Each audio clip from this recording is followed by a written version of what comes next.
स्वागत है हमारे YouTube चैनल एम्पैथी क्लासेस 247 में आप सभी का। आज के वीडियो में हम चर्चा करने वाले हैं in about a pair of linear equations in two variables, अर्थात दो चर वाले रैखिक समीकरण युग्म के बारे में। तो आइए सबसे पहले हम थोड़ी सी चर्चा करेंगे इक्वेशन के बारे में कि समीकरण क्या होता है। समीकरण होता क्या है, इक्वेशन क्या होते हैं, इक्वेशन होता क्या है, ये देखिए समीकरण होते क्या। तो समीकरण जो होते हैं ये एक ऐसे समानता सूचक स्टेटमेंट्स होते हैं, ऐसे समानता सूचक कथन होते हैं जो चर के एक निश्चित मान के लिए ही सत्य होते हैं, चर के किसी भी मान के लिए सत्य नहीं होते। ये वेरिएबल के किसी भी वैल्यू के लिए ट्रू नहीं होते हैं, बल्कि वेरिएबल के एक फिक्स वैल्यू के लिए ही ये सत्य होते हैं। तो ऐसे स्टेटमेंट्स को हम कहते हैं इक्वेशन, समीकरण कहते हैं। तो ऐसे समानता सूचक कथन जो चर के एक निश्चित मान के लिए ही सत्य होते हैं उन्हें हम समीकरण कहते हैं। जैसे एक समानता सूचक कथन हम बोल रहे हैं, एक स्टेटमेंट हम बोल रहे हैं, छोटा सा स्टेटमेंट, जैसे हम कहें कि x में 5 जोड़ने पर 15 प्राप्त होता है, x में 5 ऐड करने पर 15 प्राप्त होता है। तो इसे हम प्रतीक रूप में ऐसे प्रदर्शित करेंगे, x + 5 = 15। x में 5 जोड़ने पर 15 प्राप्त होता है। तो दिस इज इक्वेशन, ठीक है ना। यह समीकरण है, इसे हम समीकरण कहेंगे।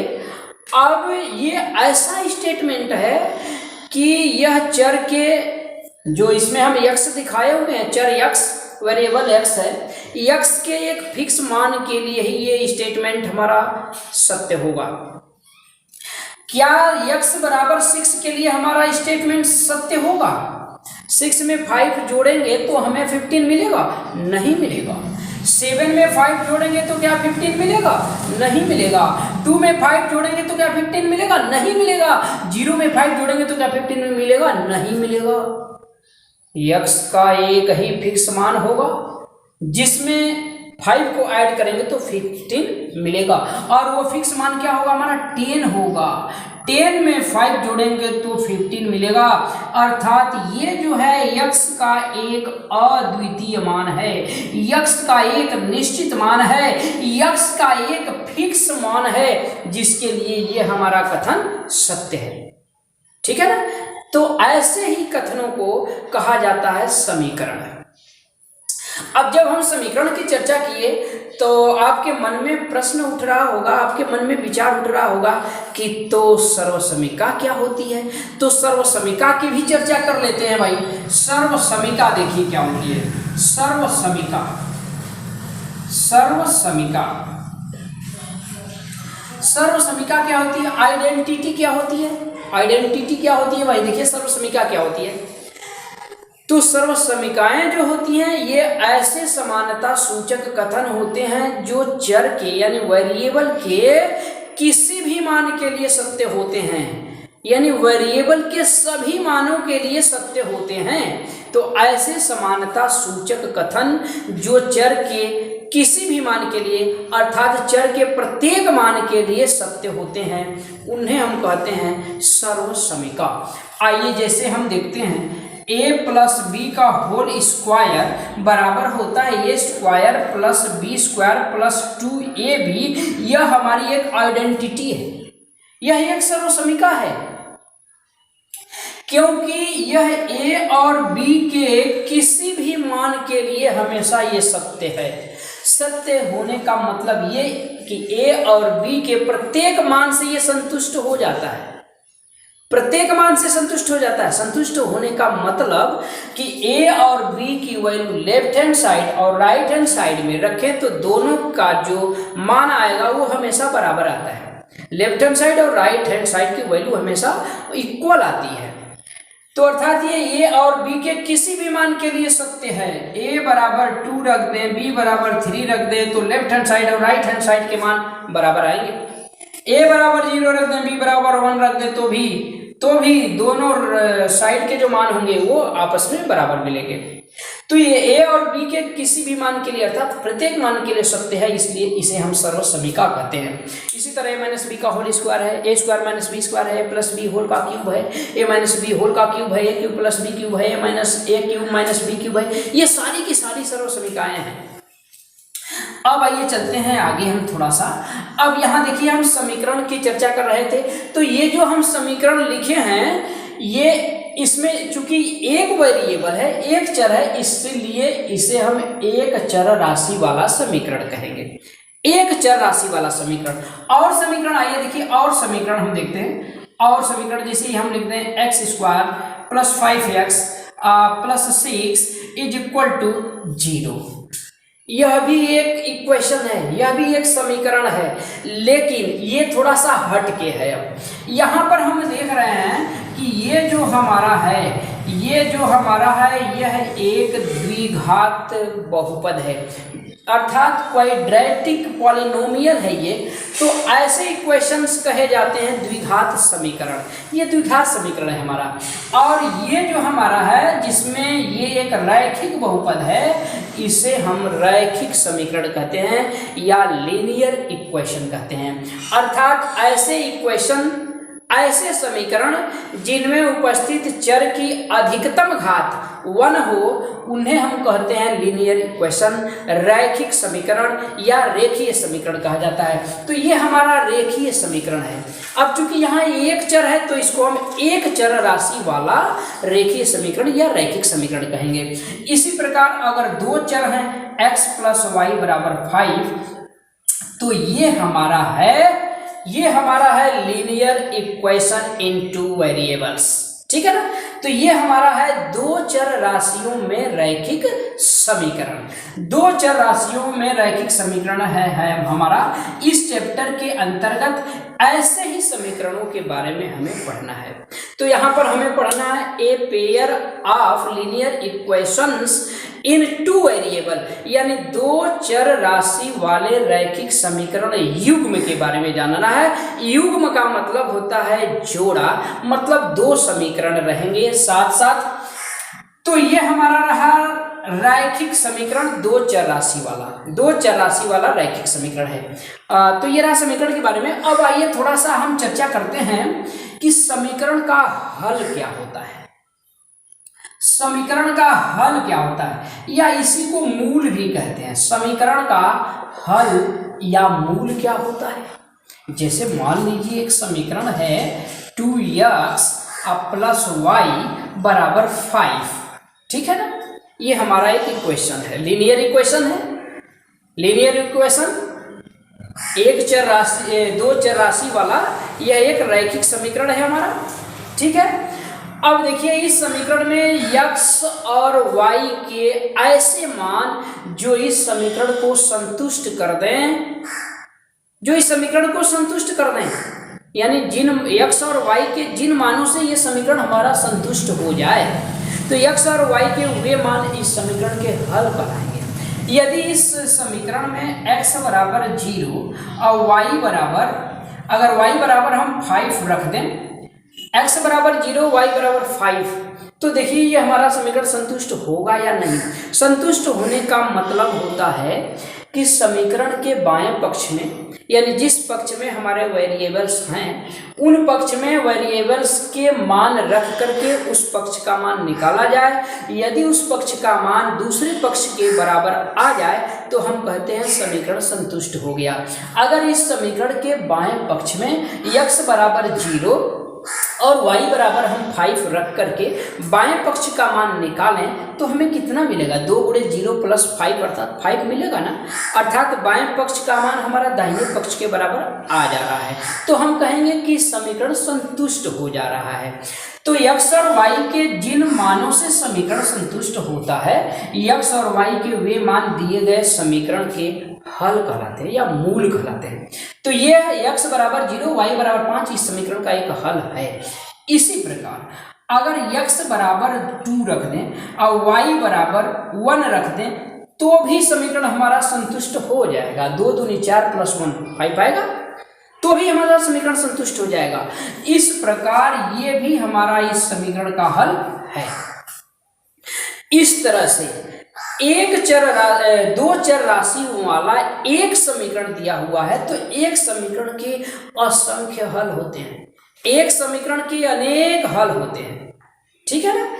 तो ये रहा समीकरण का हल या मूल। इसी प्रकार अगर दो समीकरण दिए हुए हैं, मान लीजिए एक और समीकरण कोई दिया हुआ है x माइनस वाई, ठीक है ना, एक समीकरण और दिया हुआ है x minus y is equal to मान लीजिए 1 दिया हुआ है।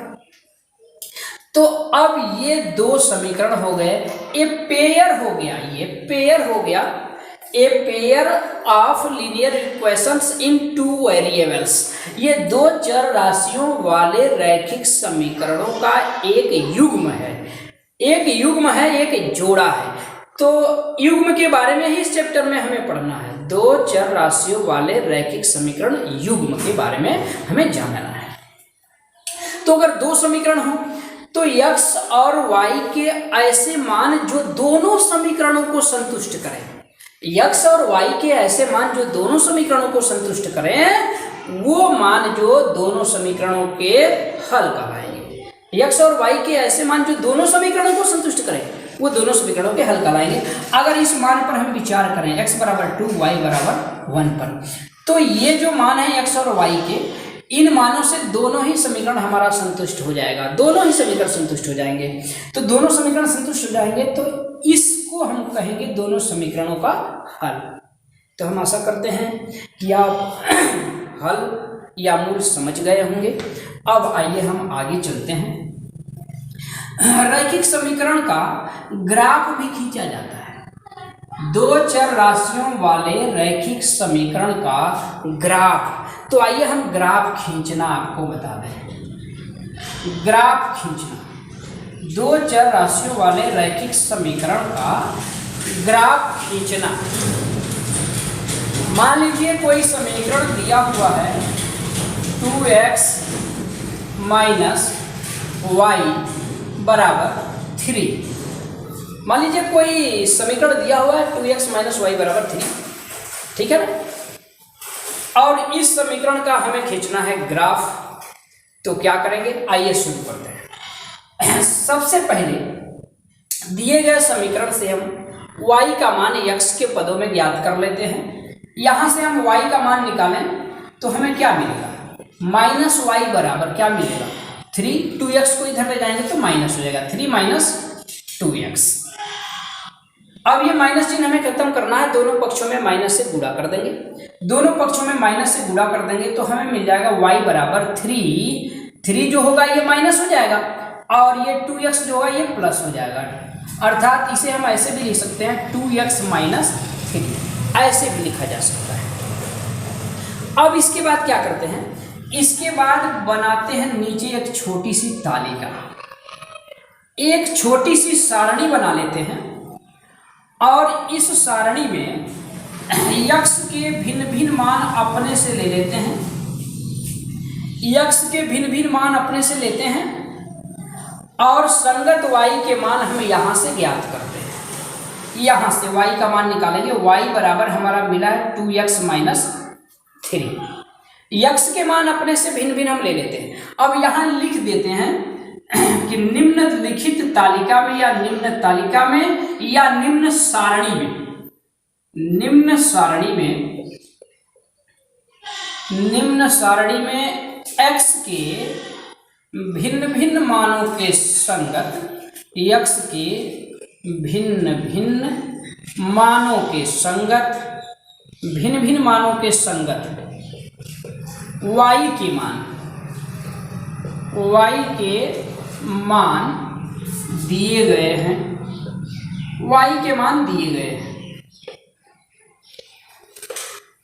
तो x के मान हम अपने से कुछ भी ले सकते हैं। जैसे मान लीजिए x का मान 0 ले लिए, तो x का मान जब 0 लेंगे तो y की वैल्यू कितनी होगी, y का मान कितना होगा, इसमें x बराबर 0 रखेंगे, ठीक है ना। तो 2 इंटू 0 0 होगा, 0 माइनस 3 अर्थात -3 हो जाएगा। x बराबर अगर 1 ले लें, x बराबर 1 ले लें तो y का मान कितना होगा, 2 गुणे 1 अर्थात 2 माइनस 3 का मतलब -1 होगा। यदि x बराबर -1 ले लें, x बराबर -1 ले लें तो y का मान कितना हो जाएगा, -1 इंटू 2 है अर्थात -2 होगा, और -2 -3 अर्थात ये हमारा -5 हो जाएगा। अगर x की वैल्यू -1 ले लें तो y की वैल्यू हमारी हो जाएगी -5। अब x की वैल्यू अगर 2 ले लेते हैं, x बराबर 2 ले लेते हैं, आप कुछ भी ले सकते हैं x का मान अपने से, तो x बराबर अगर 2 ले लेते हैं तो y हमारा हो जाएगा 1 हो जाएगा y, ठीक है, y 1 हो जाएगा। अब क्या करते हैं कि x का मान और संगत y का मान लेकर के भिन्न भिन्न हम बिंदु बना लेते हैं, भिन्न भिन्न बिंदु बना लेते हैं। x की जो वैल्यू होती है इसे भुज बनाते हैं, और जो y की जो वैल्यू है इसे हम कोटि बना लेते हैं। तो भिन्न भिन्न बिंदु हमारे क्या बन जाएंगे यहाँ से, इसलिए बिंदु क्या बन जाएंगे हमारे, पहला बिंदु हमारा बनेगा 0-3। अब इस बिंदु का अगर हम नाम रखना चाहें, मान लीजिए बिंदु A है, तो ये बिंदु A बन गया हमारा 0-3। दूसरा बिंदु B 1-1 बनेगा। अगला बिंदु C मान लीजिए ये बनेगा -1 -5। अगला बिंदु हमारा मान लीजिए D है, ये बनेगा हमारा 2-1, ठीक है ना। अब करेंगे क्या, ये जो हमारे बिंदु आ गए, अब इन बिंदुओं को हम अपने ग्राफ में दिखा देंगे। ग्राफ में दिखाने के बाद इन बिंदुओं को आपस में मिला देंगे, आपस में मिला देंगे। मिलाएंगे तो एक सरल रेखा प्राप्त होगी, एक सरल रेखा प्राप्त होगी। तो जो सरल रेखा प्राप्त होगी वही दिए गए इस समीकरण का ग्राफ कहलाएगा, दिए गए समीकरण का ग्राफ कहलाएगा। तो आइए हम ग्राफ पर इन बिंदुओं को दिखा रहे हैं, ग्राफ में इन बिंदुओं को दिखा रहे हैं। अब इसको हम मिटा दे रहे हैं, ग्राफ में इन बिंदुओं को हम दिखा रहे हैं। अब ग्राफ बच्चों जैसा कि आप देखे होंगे, ग्राफ जिसमें मिलीमीटर और सेंटीमीटर के चिन्ह बने होते हैं। जो थोड़ा सा मोटी रेखाएं होती हैं वो सेंटीमीटर के चिन्ह होते हैं। दो मोटी रेखाओं के बीच 10 छोटे छोटे खाने बने होते हैं जो मिलीमीटर के चिन्ह होते हैं, अर्थात 10 छोटे खाने बराबर एक बड़ा खाना होता है। 10 छोटे खाने मिलके एक बड़े खाने का निर्माण करते हैं, मतलब 10 मिलीमीटर बराबर 1 सेंटीमीटर के होता है। तो ग्राफ में सबसे पहले हम x अक्ष और y अक्ष खींच लेंगे, x अक्ष और y अक्ष खींच लेते हैं, और खींचने के बाद इन संख्याओं को हम पहले x अक्ष और y अक्ष पर प्रदर्शित करते हैं। ये तो बिंदु हैं, पहले हम संख्याएं दिखाते हैं। अब इसमें हमें ये देखना होता है कि ये जो पहली संख्या दी गई है, पहला नंबर जो दिया हुआ है, ये हमारा भुज कहलाता है, जिसे हम x अक्ष पर प्रदर्शित करते हैं। भुज को x अक्ष पर दिखाया जाता है और कोटि को y अक्ष पर दिखाया जाता है। यानी x अक्ष पर चली गई दूरी को भुज कहा जाता है, y अक्ष पर चली गई दूरी को हम कोटि कहते हैं। ये मूल बिंदु हमारा होता है, ये हमारा है x डैश और ये y डैश है, ये मूल बिंदु होता है। मूल बिंदु से x अक्ष पर दाईं ओर चली गई दूरी धनात्मक चिन्ह के साथ ली जाती है, बाईं ओर चली गई दूरी ऋणात्मक चिन्ह के साथ ली जाती है। इसी प्रकार y अक्ष पर मूल बिंदु से ऊपर धनात्मक और नीचे ऋणात्मक, ठीक है ना। तो यहाँ हम देख रहे हैं x अक्ष पर बड़ा से बड़ा हमें अंक क्या दिखाना है, 2 दिखाना है। अगर 2 से बड़ी संख्या दिखानी होती है तो हमें एक उचित पैमाना लेना होता है। तो पैमाना यहाँ बगल में हम लिख देते हैं। अब चूंकि 2 ही दिखाना है तो इससे बड़ी संख्या नहीं दिखाना है, तो हम पैमाना मान लेंगे, माना x अक्ष पर 1 सेंटीमीटर बराबर 1 सेंटीमीटर बराबर 1 इकाई, 1 सेंटीमीटर बराबर 1 इकाई। और y अक्ष पर भी 1 सेंटीमीटर बराबर 1 इकाई मान लेंगे। y अक्ष पर 1 सेंटीमीटर बराबर 1 इकाई। तो अब करेंगे क्या, यहाँ पर x अक्ष पर y अक्ष पर 1-1 सेंटीमीटर पर, ये देखिए मान लीजिए यहाँ से यहाँ तक की दूरी 1 सेंटीमीटर है। अब आप ग्राफ में देख सकते हैं 1 सेंटीमीटर दूरी कहाँ होती है, 1 सेंटीमीटर, यहाँ 2 सेंटीमीटर, यहाँ 3 सेंटीमीटर, 4 सेंटीमीटर, 5 सेंटीमीटर, ऐसे निशान बने होते हैं। 1 centimetre, 2 centimetre, 3 centimetre, 4 centimetre, 5 centimetre, ठीक है ना, ऐसे। y अक्ष पर ऊपर 1 centimetre, 2 centimetre, 3 centimetre, 4 centimetre, 5 centimetre, नीचे भी 1 सेंटीमीटर, 2 सेंटीमीटर, 3 सेंटीमीटर, हाँ 3 सेंटीमीटर, 4 सेंटीमीटर, 5 सेंटीमीटर, 6 सेंटीमीटर। तो यहाँ x अक्ष पर मूल बिंदु के दाईं ओर धनात्मक संख्याओं को दिखाते हैं, 1 2 3 ऐसे करके। इधर ऋणात्मक संख्याओं को दिखाते हैं, -1 -2 -3। ऊपर y अक्ष पर धनात्मक दिखाते हैं 1 2 3 4, और y अक्ष पर नीचे ऋणात्मक संख्याओं को दिखाते हैं -1 -2 -3 -4 -5 -6 ऐसे करके। अब आइए देखते हैं कि 0 -3 हमारा ये बिंदु कहाँ पड़ेगा। 0 ये भुज है ना, ये दूरी हम x अक्ष पर चलते हैं, और कोई भी दूरी चलते हैं तो मूल बिंदु के यहाँ से चलना शुरू करते हैं। x अक्ष पर हमें 0 चलना है, x अक्ष पर हमें 0 चलना है, तो x अक्ष पर कहीं नहीं जाएंगे। अब y अक्ष पर ये दूरी हमें चलनी है, चूंकि ऋणात्मक है तो मूल बिंदु के नीचे चलते हैं। नीचे देखेंगे 1 2 3, यहाँ हमारा -3 है, ठीक है ना, अर्थात यहीं पे हमारा बिंदु हो जाएगा ये 0 -3। 0 -3 ये हमारा बिंदु हो जाएगा यहाँ पे, ठीक है ना, 0 -3 ये वाला बिंदु हमारा यहाँ पे होगा y अक्ष पर, ठीक। अब आइए दूसरे बिंदु को देखते हैं, 1 -1, तो 1 x अक्ष पर चलेंगे, यहाँ से मूल बिंदु के दाईं ओर यहाँ 1 आ गए, -1 नीचे आना है, y अक्ष पर नीचे आना है, यहाँ आ गए, तो यहाँ से 1 के सीध में और यहाँ से -1 के सीध में चलेंगे, जहाँ मिलेंगे यहाँ एक बिंदु मिलेगा, और यही बिंदु हमारा होगा 1 -1, ठीक है ना, 1 -1 हो गया।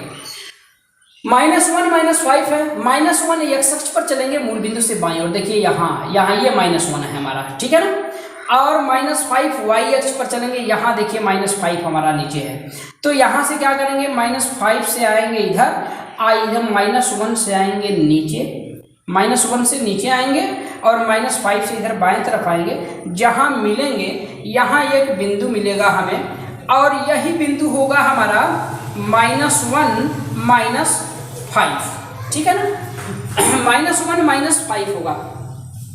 एक बिंदु और है 2 1। अब आइए जरा इनको हम मिटा दे रहे हैं ताकि ये स्पष्ट दिखे आपको, ये हम मिटा दे रहे हैं, आइए इसको मिटा दे रहे हैं। ये हमारा y अक्ष था, y डैश, यहाँ -4 है और यहाँ -5 है, ठीक है, तो यहाँ -5 के सीध में आए हैं, यहाँ -1 के सीध में आए हैं। यहाँ देखिए जहाँ ही दोनों मिलेंगे, जहाँ मिलेंगे यहाँ एक बिंदु बनेगा हमारा, और यही बिंदु जो है हमारा होगा -1 -5, ठीक है ना। एक बिंदु और है हमारा 2 1 था, 2 1 देखिए, 2 कहाँ चलेंगे, x अक्ष पर, यहाँ से आ गए 2 के सीध में, यहाँ आ गए।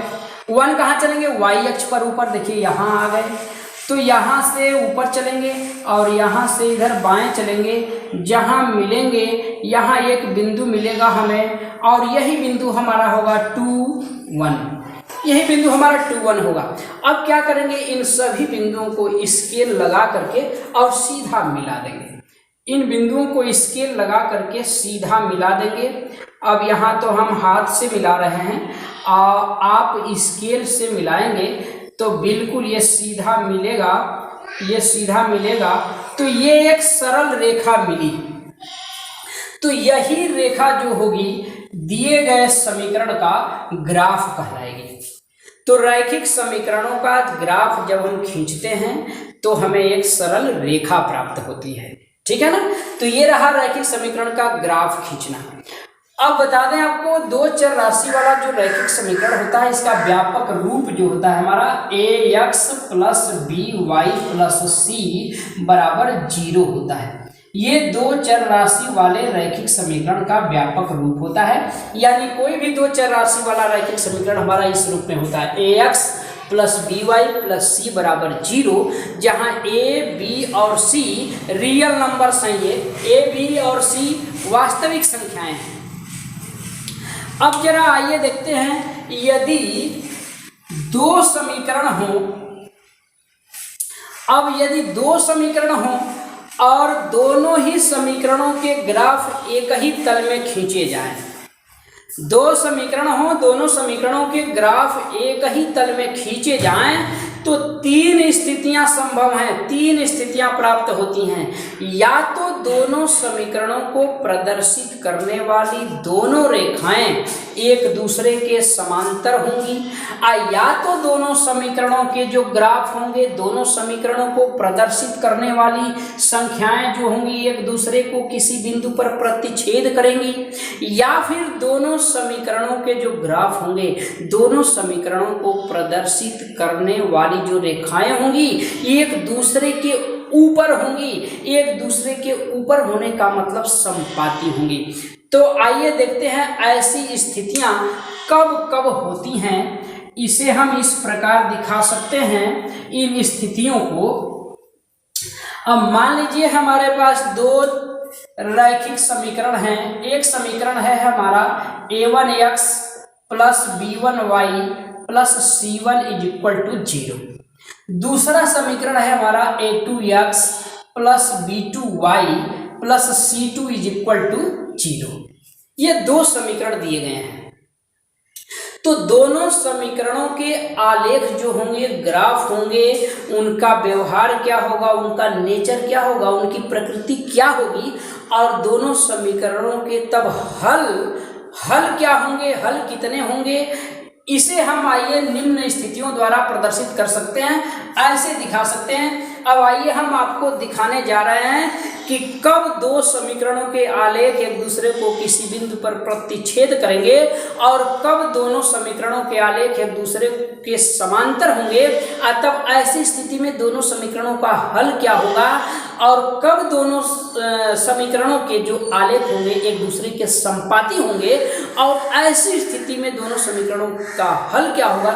आइए इसको हम देखते हैं। तो नंबर 1 देखिए, फर्स्ट, यदि ऐसा होगा, यदि दोनों समीकरणों में x के गुणांकों का अनुपात और y के गुणांकों के अनुपात, ठीक है, अर्थात a1/a2 और b1/b2, a1/a2 और b1/b2, यदि ये दोनों अनुपात आपस में बराबर नहीं है, यदि a1/a2 is not equal to b1/b2, तब ऐसी स्थिति में दोनों समीकरणों को प्रदर्शित करने वाली जो रेखाएं होंगी, यानी दोनों रेखाएं या दोनों आलेख, दोनों रेखाएं एक दूसरे को एक बिंदु पर प्रतिच्छेद करेंगी, एक दूसरे को एक बिंदु पर प्रतिच्छेद करेंगी, एक बिंदु पर प्रतिच्छेद करेंगी, काटेंगी, एक बिंदु पर प्रतिच्छेद करेंगी, ठीक है। तो यदि ऐसा होगा, यदि a1/a2 is not equal to b1/b2, तब दोनों समीकरणों को प्रदर्शित करने वाली रेखाएं यानी दोनों समीकरणों के आलेख एक दूसरे को एक बिंदु पर प्रतिच्छेद करेंगे, काटेंगे। तब दोनों समीकरणों के हल कैसे होंगे? तब ऐसी स्थिति में दोनों समीकरणों का जो हल होगा, ऐसी स्थिति में हल जो होगा वो अद्वितीय होता है। हल जो होता है अद्वितीय होगा, ठीक है, यानी केवल एक हल होगा, दूसरा नहीं होगा। अद्वितीय का मतलब दूसरा नहीं, केवल एक। तो जब ऐसा होगा दोनों समीकरणों में x के गुणांकों का अनुपात और y के गुणांकों का अनुपात बराबर नहीं है, तब दोनों समीकरणों के आलेख जो होंगे, दोनों समीकरणों को प्रदर्शित करने वाली जो रेखाएं होंगी एक दूसरे को किसी बिंदु पर काटेंगी, और ऐसी स्थिति में दोनों समीकरणों का अद्वितीय हल होगा, यानी एक हल होगा, केवल एक हल होगा। आइए सेकंड देखते हैं। नंबर 2, यदि ऐसा होगा, यदि a1/a2 बराबर b1/b2 और नहीं बराबर C1 बटा C2, यानी दोनों समीकरणों में x के गुणांकों के अनुपात और y के गुणांकों के अनुपात तो बराबर हो, लेकिन अचर पदों का अनुपात इनके बराबर नहीं हो। तो ऐसी स्थिति में दोनों रेखाएं जो होंगी, यानी दोनों समीकरणों को प्रदर्शित करने वाली रेखाएं परस्पर समांतर होंगी। परस्पर क्या होंगी? समांतर। दोनों रेखाएं परस्पर समांतर होंगी और ऐसी स्थिति में दोनों समीकरणों का हल क्या होगा? दोनों समीकरणों का कोई हल नहीं होगा। ऐसी स्थिति में दोनों समीकरणों का कोई हल नहीं होगा, कोई हल नहीं। अर्थात ऐसी स्थिति में दिए गए समीकरण युग्म का कोई हल नहीं होगा। ठीक है ना, कोई हल नहीं होगा। आइए नंबर 3 देखते हैं, तीसरी स्थिति। यदि ऐसा है, यदि A1 बटे A2 बराबर B1 बटा B2 और बराबर C1 बटा C2, यदि ऐसा है, दोनों समीकरणों में x के गुणांकों का अनुपात बराबर y के गुणांकों का अनुपात बराबर अचर पदों का अनुपात, यदि ऐसा है तो दोनों जो रेखाएं होंगी, यानी दोनों समीकरणों के जो आलेख होंगे, दोनों आलेख या दोनों समीकरणों के को प्रदर्शित करने वाली रेखाएं, दोनों आलेख क्या होंगे? एक दूसरे के संपाती होंगे, परस्पर संपाती होंगे। ठीक है ना, तब दोनों आलेख क्या होंगे? संपाती होंगे। और ऐसी स्थिति में दोनों समीकरणों के हल क्या होंगे? हल क्या होंगे दोनों समीकरणों के? तो ऐसी स्थिति में हल जो होंगे वो अनेक होंगे। तो ऐसी स्थिति में दोनों समीकरणों के अनंत हल होते हैं, अनेक हल होते हैं, बहुत से हल होते हैं, कई हल होते हैं। तो इन 3 स्थितियों को बच्चों याद रखना है आपको कि कब दिए गए समीकरण युग्म का अद्वितीय हल होता है, कब कोई हल नहीं होता है और कब अनेक हल होते हैं। इन स्थितियों में उनके आलेख यानी उनके ग्राफ जो होते हैं वो कैसा व्यवहार प्रदर्शित करते हैं। तो पहली स्थिति जैसा कि हमने आपको बताया कि जब A1 बटे A2 is not equal to B1 बटे B2, तो ऐसी स्थिति में दोनों ही रेखाएं एक दूसरे को एक बिंदु पर प्रतिच्छेद करेंगी और दोनों समीकरणों का एक अद्वितीय हल होगा। दूसरी स्थिति, यदि A1 बटे A2 बराबर B1 बटे B2 नहीं बराबर C1 बटे C2, तो दोनों समीकरणों के आलेख यानी दोनों समीकरणों को प्रदर्शित करने वाली रेखाएं एक दूसरे के समांतर होंगी और ऐसी स्थिति में दोनों समीकरणों का कोई हल नहीं होगा। ठीक है। और तीसरी स्थिति है जब A1 बटा A2 बराबर B1 बटा B2 बराबर C1 बटा C2 तीनों अनुपात आपस में बराबर हों, तो ऐसी स्थिति में दोनों समीकरणों को प्रदर्शित करने वाली जो रेखाएं होंगी यानी दोनों आलेख जो होंगे एक दूसरे के संपाती होंगे